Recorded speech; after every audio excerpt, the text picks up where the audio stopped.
On a tous connu ça, hein, ces conversations qui n'en finissent pas, qui tournent en boucle. On a beau essayer, on se sent complètement piégé. À la fin, tout le monde est sur les nerfs, personne n'était compris. Et si en fait tout ça n'était pas un hasard, si on suivait sans le savoir un scénario bien précis, une sorte de jeu psychologique où à la fin, personne ne gagne. Eh bien, figurez-vous que ce scénario, quelqu'un l'a décortiqué. C'est le docteur Stephen Karpman, et tout est expliqué dans son livre Le Triangle dramatique. Il nous a donné un outil vraiment puissant, une sorte de clé de décodage pour comprendre enfin pourquoi on se retrouve coincé dans ces situations infernales. Ah, cette petite phrase, elle résonne, n'est-ce pas? Ce sentiment d'être la victime des événements, de subir, et d'avoir l'impression que l'histoire se répète encore et encore.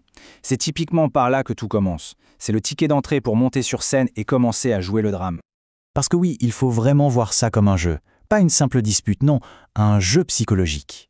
Un jeu un peu tordu parce que son ironie, c'est qu'il n'y a jamais, au grand jamais, de vrai gagnant. Voilà la question centrale. Ces discussions qui partent dans tous les sens ne sont pas si chaotiques qu'on le pense.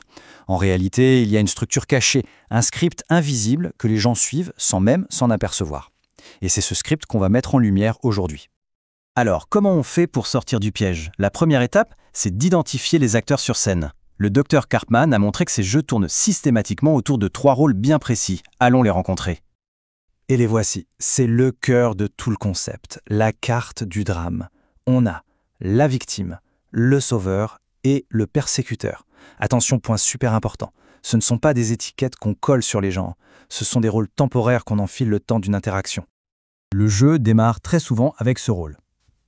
La victime. Elle se sent dépassée, impuissante, elle se plaint. Son but, c'est d'attirer l'attention pour que le jeu commence. Et le truc à comprendre, c'est que très souvent, la victime ne cherche pas vraiment une solution. Elle cherche des partenaires de jeu. Et face à l'appel de la victime, qui se présente? Le sauveur, bien sûr. Il arrive, souvent sans même qu'on lui demande quoi que ce soit, guidé par ce besoin irrépressible d'aider, de se sentir utile. Mais voilà le paradoxe. En sauvant la victime, il ne fait que renforcer son idée qu'elle est impuissante. Il la maintient dans son rôle. Et pour que le trio soit complet, il nous manque le persécuteur. Lui, son rôle, c'est de critiquer, d'accuser. Il va pointer du doigt la victime en mode « tu es vraiment incapable ». Ou alors il va s'en prendre au sauveur en lui disant « ton aide ne sert à rien, c'est lui qui met de l'huile sur le feu ». Et là, ça devient fascinant. Il faut imaginer un iceberg. Le rôle qu'on voit, celui que la personne joue à un instant T, ce n'est que la pointe visible. En dessous, sous la surface, les 2 autres rôles sont bien là, en sommeil. Une victime a en elle un persécuteur et un sauveur qui ne demandent qu'à sortir. Et c'est ça qui explique pourquoi tout peut basculer si vite. Parce que oui, ça bascule. Tout le temps. Ces rôles ne sont pas figés. Et c'est là que le vrai spectacle commence, avec ce que Karpman appelle le switch, le coup de théâtre. Le switch, c'est le moteur du jeu. C'est ce moment où un joueur change de rôle. Et c'est ce qui rend la situation si frustrante et si confuse. On croit parler à une pauvre victime et d'un coup, bam, elle se transforme en persécuteur. C'est le retournement de situation qui nous laisse complètement KO.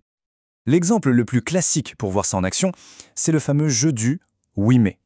Ça se passe comme ça. La victime se plaint de son problème. Le sauveur, plein de bonne volonté, propose une solution. La victime répond « oui mais ça ne marchera pas ». Le sauveur en propose une autre, puis une autre, et à chaque fois c'est « oui mais ». À la fin, le sauveur, à bout de nerfs et se sentant inutile, bascule. Il devient persécuteur et lâchin « mais c'est pas possible, tu ne veux pas t'en sortir ». Le piège s'est refermé. Tout le monde a perdu. Bon, tout ça, ce n'est pas juste une théorie pour psychologues. Ça s'applique partout, tout le temps. Au boulot, en couple, et même vous allez voir à l'intérieur de notre propre tête. Prenons le burn-out au travail, par exemple. Une personne commence souvent en mode sauveur, à vouloir aider tout le monde, à prendre plus de travail. Puis elle s'épuise, elle se sent exploitée, pas reconnue, et hop, elle passe en rôle de victime. Finalement, quand elle craque, que son travail est moins bon ou qu'elle est absente, elle devient malgré elle un persécuteur pour l'équipe, qui doit tout rattraper. C'est un cercle vicieux. Et en amour, n'en parlons pas. Le coup du chevalier servant attiré par la demoiselle en détresse, c'est un classique. Le sauveur se sent exister en aidant cette victime. Sauf qu'à un moment, si la victime reste dépendante et ne fait aucun effort, le sauveur se lasse. Le charme est rompu. Il peut alors devenir persécuteur en lui reprochant d'être un boulet. Et là, on arrive à l'application peut-être la plus folle, le drame intérieur. Imaginez, on se sent seul, un peu triste. C'est la victime en nous qui parle.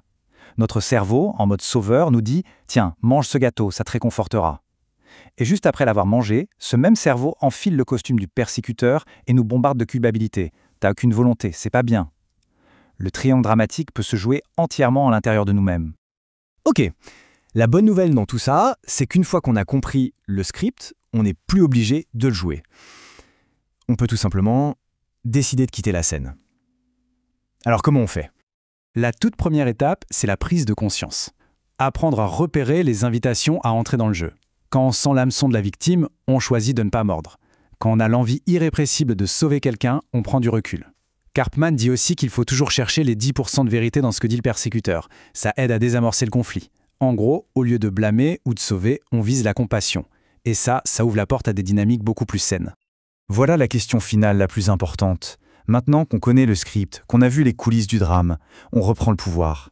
Juste le fait de reconnaître le jeu, c'est déjà le début de la fin pour lui. Alors la vraie question à se poser, c'est demain, quel est le rôle qu'on choisira, en conscience, de ne plus jamais jouer?